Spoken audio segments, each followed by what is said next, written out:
Muy buenas tardes a todos. Muchísimas gracias por la asistencia, por estar con nosotros compartiendo este rato tan agradable en el que vamos a hablar de uno de los hitos que, bajo mi punto de vista, ha sido más importante en toda la historia de la lucha contra los crímenes del franquismo. Y ha sido la posibilidad de que un grupo de españoles querellantes contra el franquismo pudiera desplazarse a 10.000 kilómetros, 10.500 kilómetros en dirección sur hasta Argentina y allí poder declarar ante una jueza que ha tenido a bien el acoger esta demanda, esta querella. Sofía, perdona. Aquí te esperaba que lo hice. Bueno, bien, perdón. Entonces, decirles que a últimos de noviembre, en la última semana de noviembre y durante la primera semana de diciembre, un contingente de unas 25 personas estuvimos en Buenos Aires, acogidos por la gentileza de la gente también de Buenos Aires y por la red de apoyo a la querella argentina, la plataforma de Buenos Aires que nos ayudó, y estuvimos, entre otras cosas, dando a conocer esta lucha, esta causa, y también pues interesándonos por determinados aspectos de la lucha que ellos habían tenido y que afortunadamente han podido orientar por unos derroteros totalmente diferentes a lo que está pasando aquí. Mientras que en el caso español se inicia hace unos cuantos años esa lucha por la justicia, por la verdad y por el encarcelamiento de los criminales en el caso de Chile y Argentina, pues luego se produce una especie de cruce de caminos por el que es precisamente en Argentina donde sí se ampara a las víctimas, mientras que en España debería ser, si hubiera habido continuidad, un ejemplo de lucha en defensa de los derechos humanos, pues aparecen los resabios que vienen de la época de Franco y aparece esa defensa del franquismo, esa defensa de ultranza que nos impide poder declarar ante tribunales españoles, que es lo que en teoría debería de ser lo normal, lo lógico. Pero aquí tenemos una legislación que lo impide, al menos desentendiéndose de las recomendaciones de la ONU hasta las propias del derecho humanitario internacional. Y de todas formas, de todo eso nos va a hablar Carlos y nos va a explicar también la situación actual de la querella. También está con nosotros, bueno, he dicho Carlos es de Coya, me imagino que le conocéis, y también está con nosotros el compañero Chato, José María Chato Galante, que estuvo también en Argentina y que también nos hablará de este viaje. Yo quedo para después. Aquí hay algunos otros compañeros como Elsa, que estuvieron allí con nosotros, María, en fin. Yo quedo a vuestra disposición por si queréis después hablar, pero yo creo que mejor será que escuchemos a Carlos y a José María que nos hablen de lo que ha sido ese viaje y de la situación en la que actualmente se encuentra la querella argentina. Muchísimas gracias. Y le paso la palabra a José María.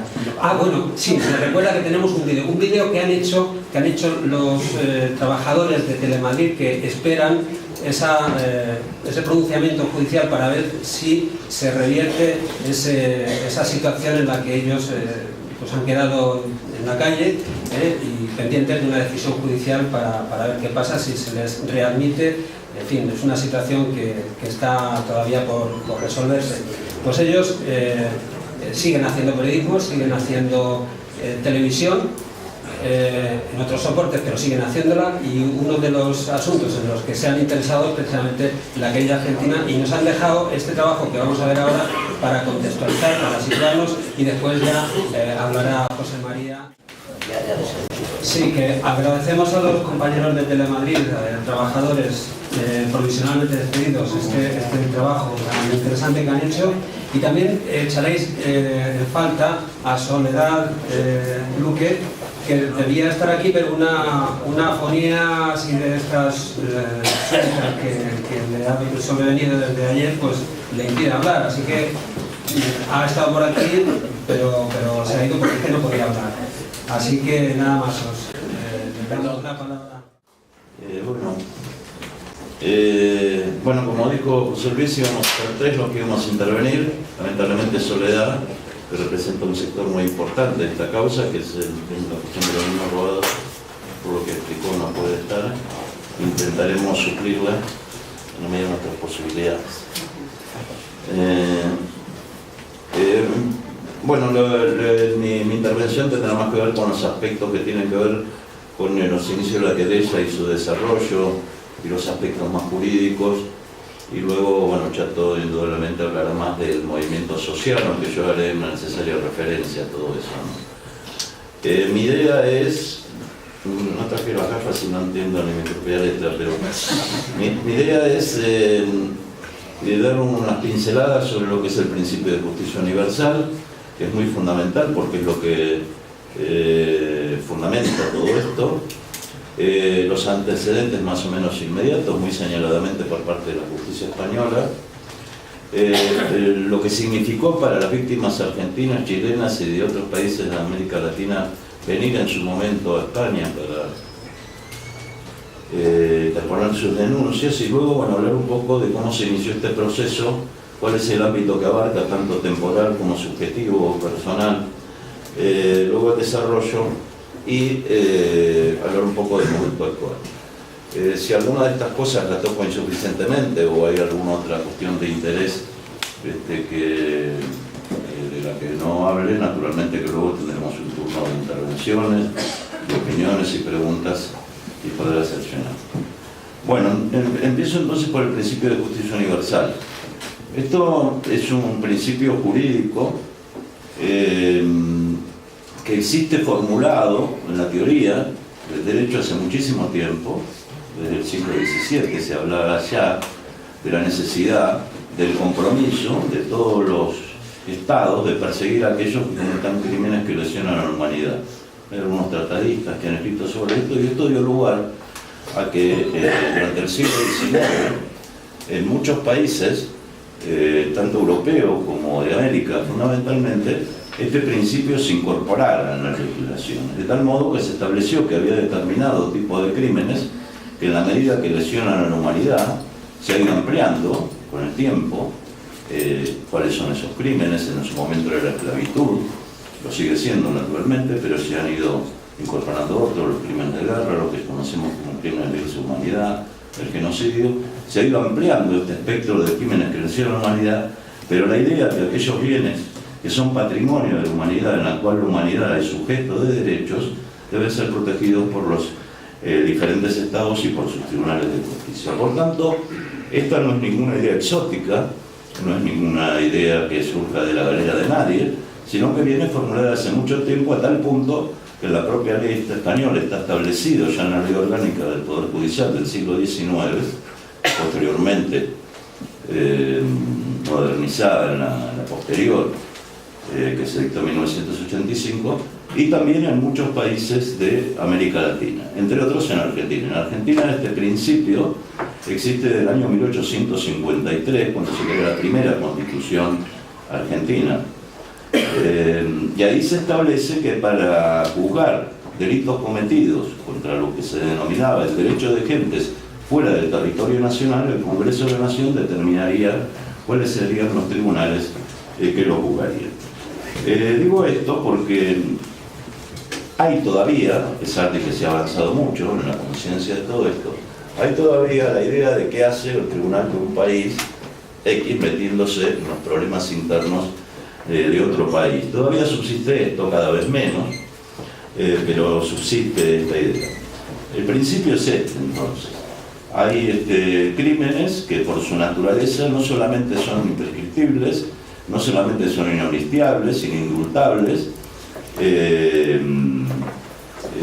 no se puede dictar respecto de los mismos, por lo que decía que eran inamnistiables, ninguna ley que deje en impunidad a los criminales, sino aparte que es aplicable el principio de justicia universal. Decía que este principio está en la Constitución argentina, y como antecedente importante, ustedes conocen lo que fue la detención de Pinochet, el juicio y condena al marino argentino Cilingo, que paradójicamente cumple pena de prisión en España actualmente por crímenes cometidos en Argentina, en la Escuela Mecánica de la Armada. El Tribunal Supremo lo condenó a 1084 años de prisión, precisamente en virtud de este principio, por considerar que las leyes de punto final de evidencia de vida que existían en Argentina no podían ampararlo, porque sus crímenes eran imprescriptibles y se habían cometido en el contexto de crímenes de lesa humanidad. Esto que determinó que España fuera considerada como una especie de vanguardia en materia de derechos humanos hace apenas una década, sin embargo ha devenido en lo que hoy conocemos respecto del cambio. Lo cierto es que la apertura del procedimiento judicial en España en el año 1996 se hace en un momento en que Argentina reinaba la más absoluta impunidad. Esto me parece importante tener en cuenta por este espejo en que se convierte un poco la querella argentina. En Argentina existían dos leyes, son muy conocidas, no voy a hablar de ellas, aunque son distintas a la de amnistía, pero en síntesis, y aunque no de un modo tan claro como ha sido interpretada aquí respecto a la ley de amnistía, establecía la impunidad esencial, los crímenes, que queda cerrada definitivamente con los decretos presidenciales de indulto, de tal modo que las leyes de punto de evidencia debida, que habían sido en los años 86 y 87, y los indultos en los años 89 y 90, determinaron que por más de una década en Argentina no se podía investigar ningún crimen. Esto fue corroborado no solamente por el Parlamento argentino, esto fue una propuesta, las leyes, una propuesta del Ejecutivo argentino, aprobado mayoritariamente por el Congreso argentino, me parece importante destacarlo, tanto que se dice que la ley de amnistía fue aprobada mayoritariamente en Argentina porque es exactamente lo mismo, ampliamente mayoritario. Hubo incluso algunos diputados que tenían hijos desaparecidos que votaron estas leyes llorando porque planteaban que no había otra alternativa ante la posibilidad de que el país se sumiera en el caos, remesones militares. Recordemos que en Argentina hubo acuartelamientos en reiteradas oportunidades. Lo cierto es que la promueve el Poder Ejecutivo, la sanciona el Poder Legislativo, y las confirma la Corte Suprema de Justicia. Es decir, un panorama muy similar al que tenemos actualmente, ¿no? En el Parlamento hay unas propuestas que sustenta el Ejecutivo, es aprobado por el Parlamento, y finalmente el Tribunal Supremo, lo que sería la Corte Suprema Argentina, establece que están bien,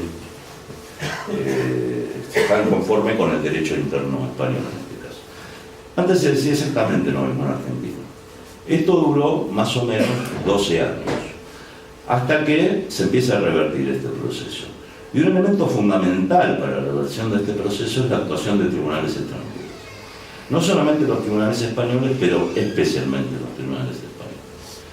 Porque los otros tribunales de otros países en que también se abrían procedimientos, yo quizás me alargo demasiado en esto, pero me parece importante para que podamos comprender todos bien en dónde estamos parados, ¿no? En todo caso, me consta, ya se habían abierto procedimientos en otros países de Europa en relación con los crímenes cometidos en Argentina, en Italia, en Francia, en Alemania. Pero ahí se perseguían los crímenes cometidos contra italianos, franceses o alemanes, o descendientes de ellos. En cambio, el juicio en España fue un juicio de justicia universal, es decir, que se hizo por todas las víctimas y contra todos los victimarios. Esta es una nota esencial de este principio, es decir, que no distingue entre víctimas de acuerdo a su nacionalidad, ni establece ningún otro tipo de diferencia. El punto de conexión es la naturaleza del crimen contra la humanidad. La naturaleza del crimen universal determina que la justicia sea una justicia universal. Algún día esto estará establecido sobre la tierra. Algún día habrá tribunales de distintos países del mundo que haya una corte penal internacional que ordene todo esto, de que no tengan salida los genocidas. Estamos en los inicios. Y en todo caso tenemos la suerte de ser pioneros en esta historia, ¿no? Me refiero a esta generación, a la generación inmediatamente anterior, a la que vendrá.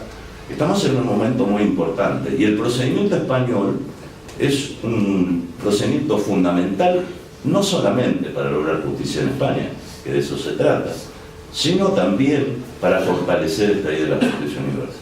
Si nosotros triunfamos en esto, y yo descuento de que lo haremos, esta idea de la persecución universal de los crímenes se consolidará cada vez más. En el marco de esto decía entonces que las víctimas argentinas, las víctimas chilenas y posteriormente las víctimas guatemaltecas y las uruguayas, y las peruanas y las bolivianas y las salvadoreñas empezaron a venir a España en búsqueda de la justicia que en nuestros países, o sea, argentinos, les era negada. ¿Y qué empezó a producirse? Un fenómeno que es muy similar. A mí me conmueve bastante todo esto, por ejemplo, lo que acaba de contar José Luis del Viaje, porque lo mismo ocurría con los argentinos. Se fletaban vuelos charter de Argentina para que vinieran víctimas del genocidio argentino a querer Argentina. Se hicieron colectas populares en Argentina, colectas populares también aquí, que esa es una cuestión que hay que empezar a desarrollar también. Es decir, se juntaba dinero en los sindicatos, en las facultades, en los colegios, para pagar los pasajes de la gente que venía a declarar. De tal modo que declararon más de 300 personas en su momento. Y se empezaron a dictar órdenes internacionales de detención. La primera orden internacional de detención se dictó al año del comienzo del procedimiento, el año 1997. El procedimiento se inició en el 96. Nosotros vamos atrasados, porque las primeras se dictaron pasados ya 3 años del procedimiento. Felizmente se han dictado. Se llegaron a dictar 196 órdenes internacionales de detención. Durante mucho tiempo, el gobierno argentino, naturalmente chileno, se negaban no solamente a atender las solicitudes de la justicia española en cuanto a colaboración judicial, como se ha pedido, y ahora lo explicaré, por parte de la justicia argentina a las autoridades españolas, sino que aparte que hasta se llegó a sacar un decreto por parte del presidente argentino entonces, Carlos Menem, para que no se prestara ninguna colaboración a la justicia española en esta causa. Pero cada nueva orden internacional de detención que se dictaba quedaba más manifiesto que eran perseguidos internacionalmente, que en cualquier lugar del mundo donde se los encontraran podían ser detenidos, y esto estimulaba enormemente a las víctimas que sentían de que el único refugio que tenían en el mundo estos criminales era el propio país donde habían cometido el crimen. El estímulo, por un lado, para las víctimas era tan grande y el desprestigio de las instituciones argentinas tan enorme ante esta situación, que esto fuera dando poco a poco la piedra de la impunidad. Y esto es de lo que se trata finalmente. Estamos en este procedimiento para avanzar en este proceso. Bueno, como me estoy hablando demasiado, cuento simplemente de que esto se inició el 14 de abril de 2010.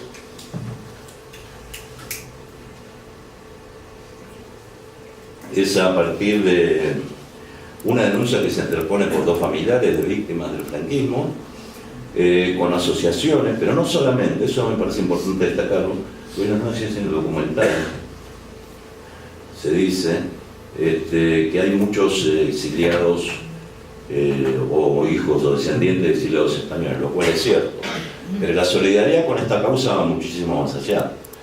Los primeros querellantes en esta causa, además familiares, de 2 familiares de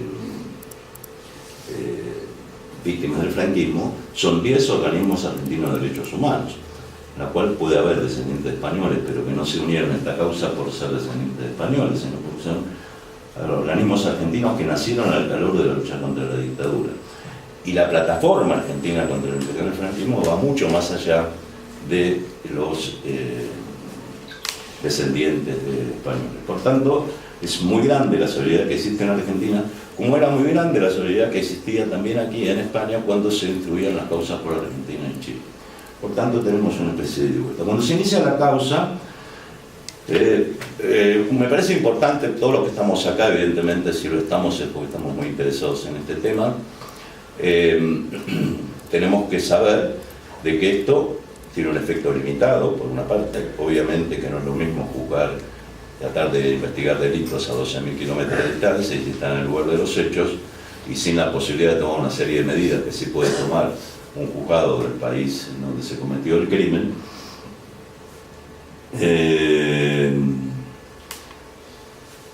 Limitado en cuanto a esos efectos, pero ilimitado en cuanto a sus posibilidades de desarrollo y de crecimiento. Cuando se inicia este proceso, la jueza, es importante destacarlo, porque esto ha ido atravesando diversas dificultades, las ha tenido, se han ido superando muchas de ellas, algunas sobrevendrán, habrá que superarlas. La primera dificultad que tenemos es que cuando se puso la querella, la jueza argentina archivó esta cosa que no es muy conocida, probablemente por la mayoría. La archivó porque el fiscal argentino, que había sido visitado por el fiscal general del Estado español, en ese momento Conde Pumpido, parece ser que tuvo una conversación y lo convenció de que acá se estaban investigando los crímenes. Entonces el fiscal argentino hizo un informe en el sentido de que acá había una investigación sobre los crímenes del franquismo, que el caso de Garzón estaba sub judice, de que estaba por decidirse la competencia, de tal modo que informa en el sentido de que acá se están investigando los crímenes, y como interpreta que este principio de jurisdicción universal determina la prioridad del país o de los tribunales del país donde se cometió el crimen,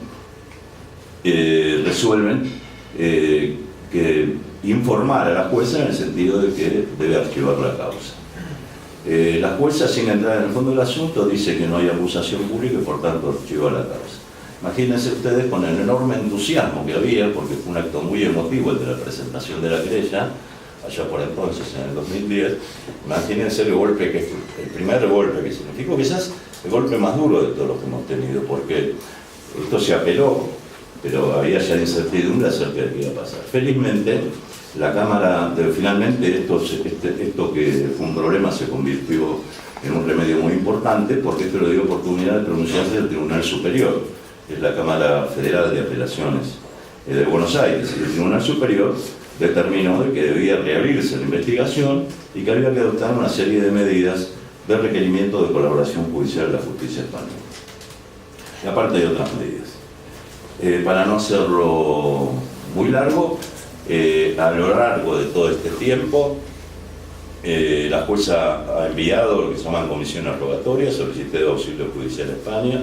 La Fiscalía General del Estado sistemáticamente las ha denegado, diciendo que acá se están investigando los hechos, aún después de que se dictara la sentencia contra Garzón, ya con todo el juicio como fiscal general del Estado, después de que el Tribunal Supremo, en la sentencia que dicta en el juicio de Garzón, dijera que no se pueden investigar estos crímenes por la amnistía y la prescripción, aún siguen insistiendo en que esto se está investigando aquí, y aparte tienen el cinismo de decirle a la jueza de que si lo considera conveniente envíe todas sus actuaciones para ser incorporadas a supuestos procedimientos judiciales existentes en el país. Bueno, esta es la situación que tenemos. En el marco de esto, entonces, el tema era, y es, y a cada momento surge esto, como uno va avanzando, naturalmente el horizonte siempre está igual de lejos, pero uno va avanzando. Entonces, a medida que avanza, van surgiendo nuevas dificultades, van surgiendo nuevas posibilidades. El tema es qué hacer en cada momento. Entonces, en un momento que la vimos por primera vez cabreada la jueza ante esta respuesta de la Fiscalía, ella plantea que va a viajar a España. Ya esto lo digo muy telepáticamente, se planifica el viaje, finalmente la Corte Suprema de Justicia autoriza ese viaje, pero limita el número de funcionarios con el cual le autoriza a viajar. Ella dice que no puede viajar en estas condiciones porque no puede cumplir sus objetivos. Hemos hecho una lista de 91 testigos en ese momento, que han hecho los compañeros. Nosotros, cuando digo habíamos hecho, englobo a los abogados y fundamentalmente englobo a las asociaciones que componen esta coordinadora que se ha creado y otros grupos que no están en la coordinadora, porque son finalmente el nervio y el alma de todo esto. Es bueno decir que no hay abogados en estas causas, sino hay un movimiento social previo y posterior que vaya impulsando, ¿no? Bueno, lo cierto es que entonces decide el viaje, pero se planifica para septiembre del año 2012, pero finalmente el viaje no se realiza, por el motivo que dije. Se plantea entonces la realización de videoconferencias. Y unos cuantos meses de cierto retraso hasta que finalmente se planifican unas videoconferencias. Como ustedes saben, el gobierno español expresa su queja por la realización de videoconferencias, se frustran en 2 o 3 oportunidades. El gobierno español emite una queja escrita, aunque se llame nota verbal, requiriendo para que se cumplieran trámites del Tratado de Asistencia Judicial entre un país, se le pedía autorización. Finalmente, se pretendía que se enviara una nueva comisión rogatoria para contestarla como las otras 8 meses después, para decir que no se podían hacer, precisamente lo que se pretende. Bueno, entonces ahí tenemos nosotros ya su momento de explosión, porque el embajador argentino decide llamar a la jueza para decirle que el gobierno español había expresado eso, medio para plantearle que la suspenda la videoconferencia. Esta efectivamente así lo hace, y esto determina entonces que ante esta situación, aparte de denunciar públicamente esto, de hacer conferencias de prensa denunciándolo, etc., hagamos un primer viaje, que lo hicimos con Chato y con Sol, precisamente en el mes de abril del año pasado, del 2013, y con Josu, uno de los compañeros que estuvo hablando, del País Vasco. En ese viaje yo en ese viaje estoy con Nato. Ahí decidimos, si no me equivoco, ¿no? Porque el viaje con ustedes fue en septiembre-octubre, ¿o no es esta vez? No. En agosto. Bueno, 2013. Bueno, lo cierto es que ahí decidimos, además de insistir con el tema de la videoconferencia, presentar un escrito en abril del año 2013, en el que pedimos la imputación de estos 4 torturadores, de los cuales 2 se ha comprobado que están fallecidos, los 3 exministros que ustedes conocen, pero que en todo caso digo sus nombres, que son Martín Villa, al que se lo acusa, aparte de otros hechos, por la matanza de Vitoria, en enero de 1976, a Fernando Suárez González por haber firmado las sentencias de muerte de los 5 militantes antifranquistas en septiembre del 75, y a Utrera Morida por haber firmado la sentencia de muerte de Puigdemont. Aparte, uno de los jueces, como se decía, Jesús Cejas Muedrano, que firmó él como vocal del tribunal, y otro juez como el Chaparro, muy conocido durante la transición aquí, que era un cómplice absoluto de la tortura. Esto es lo que tenemos hasta ahora, pero esto no significa que no vayamos a tener mucho más. De hecho, por un lado estamos esperando que la jueza impute próximamente a todas estas personas que acabo de nombrar, o algunas de ellas. Por otra parte, se están preparando escritos, se está generalizando todo un movimiento. Ustedes saben que, entre otras medidas, se están haciendo denuncias en todos los consulados argentinos de todo el mundo, se están llegando denuncias de todos lados. La jueza ha pedido refuerzos por la cantidad de denuncias que están llegando de distintos lugares, fundamentalmente de España, de los consulados de Barcelona, de Vigo, de Madrid, de Palma, bueno, hay algún otro que se me va en este momento, y muchas de ellas contienen imputaciones concretas a personas que están vivas, ¿no? En muchos casos torturadores, pero no solo torturadores, ministros. En el marco de esto, y ahora voy medio terminando, una cosa me interesa mucho resaltar, lo que dice es el ámbito temporal, es toda la dictadura franquista, desde el 17 de julio del 36 hasta el 15 de junio del 77, fecha de celebración de las primeras elecciones, es decir, hasta después de la muerte de Franco, porque entendemos que la dictadura franquista duró por lo menos hasta entonces, sin perjuicio de lo posterior, y de todos los residuos que quedan de esa dictadura, y abarca a todos los que fueron víctimas del franquismo. Y ahí estamos hablando naturalmente de las personas desaparecidas, cifradas en el auto de Garzón, y ya en desarrollos posteriores en más de 150.000 personas que están en fosas comunes. Hablamos de los fusilamientos por los consejos de guerra, hablamos de las víctimas de los distintos procesos que llevó a cabo el Tribunal de Orden Público. Hablamos del trabajo esclavo, los trabajos forzados, con los que se hicieron una inmensa cantidad de obras públicas y privadas en este país, un hecho absolutamente ocultado. Se calcula que más de 150.000 personas fueron sometidas a trabajo forzado. Hablamos naturalmente del tema de los niños robados, y por una matización.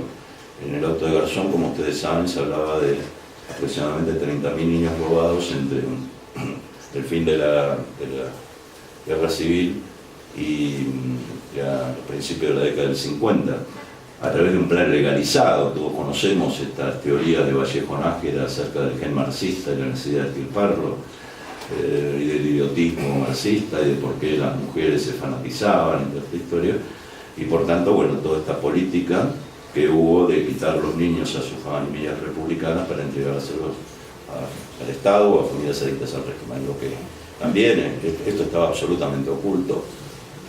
Yo creo que la inmensísima mayoría de esta población, y me incluyo, ignoraba esta situación hasta que salen los autos de Garzón. Y lo que se ignoraba además es lo que pasó posteriormente, ¿no? Que ya estamos hablando de decenas de miles y quizás de cientos de miles de niños apropiados por las mismas estructuras del régimen. Hay un debate entre las asociaciones de niños robados en este sentido, de algunas que no atribuyen al franquismo esta práctica, que hablo posterior a la dictadura y que dura, posterior a los primeros años de la dictadura y que dura hasta bien entrada la democracia. Nosotros entendemos que sí, entendemos que es impensable que un fenómeno masivo de estas características se hubiera producido sin mediar previamente lo anterior y sin que hubiera todas unas estructuras del sistema integrados por funcionarios de distinto tipo, notarios, abogados, médicos, parteras, monjas, la iglesia, etcétera, etcétera, ¿no? Por tanto, para nosotros es un aporte muy sustancial que las cuestiones de niños robados estén presentes en la querella, y de hecho se han presentado querellas y se están tratando imputaciones. Bueno, me estoy alargando demasiado, disculpen. En todo caso, lo que más interesa seguramente es lo que pasa actualmente. Actualmente tenemos pendiente, como ustedes saben, la situación de los dos torturadores. Mañana tenemos una entrevista que vamos a ir una delegación de la coordinadora, también como abogado, para hablar con el fiscal Javier Zaragoza. Le hemos pedido una entrevista porque la vista pública que se haga, que pueda ser este mes o el que viene, sobre las tradiciones, lamentablemente las víctimas no pueden estar presentes. La ley solamente establece que la defensa de los requeridos, de los imputados y el fiscal pueden estarlo, sin perjuicio de la potestad del Estado argentino de también hacerse parte. Hemos hecho muchas gestiones para que el gobierno argentino dé su visto bueno para que se presente la representación de la Embajada Argentina. Estamos esperando de un momento a otro noticias al respecto. Esto será muy bueno porque el Estado argentino naturalmente va a defender la posición de la justicia argentina, y si no, la perspectiva que tenemos es mala, obviamente. La defensa de los imputados no va a decir que no se los extraditen y se los juzgue, y el fiscal Zaragoza tiene antecedentes malos, obviamente. Fue el fiscal que interpuso recursos contra las investigaciones de Garzón ante la Audiencia Nacional y ha hecho declaraciones en las que ha dicho, seguramente ustedes habrán escuchado, que está pensando en la posibilidad de decir que no a las extradiciones porque como son españoles, cometieron delitos españoles contra españoles, tendrían que ser pobres en España, pero en España no se los puede juzgar por la ley de amnistía de la Constitución, con lo cual ninguna de las dos cosas, ¿no? Entonces, bueno, lo que pretenderíamos en esta charla, la carta que le hemos enviado, ha girado por la red, por las redes sociales, y bueno, está el texto del cual es el objetivo. El objetivo centralmente es decirle, sabiendo que tenemos muy pocas posibilidades de éxito en esta tarea, es que sea la voz de la víctima del franquismo, que defienda la legalidad, que defienda los derechos humanos, los derechos fundamentales, etc. Se difundió esto en la prensa, esperemos que la prensa se haga eco del mismo. Es una acción más tendiente a dar repercusión a esta historia.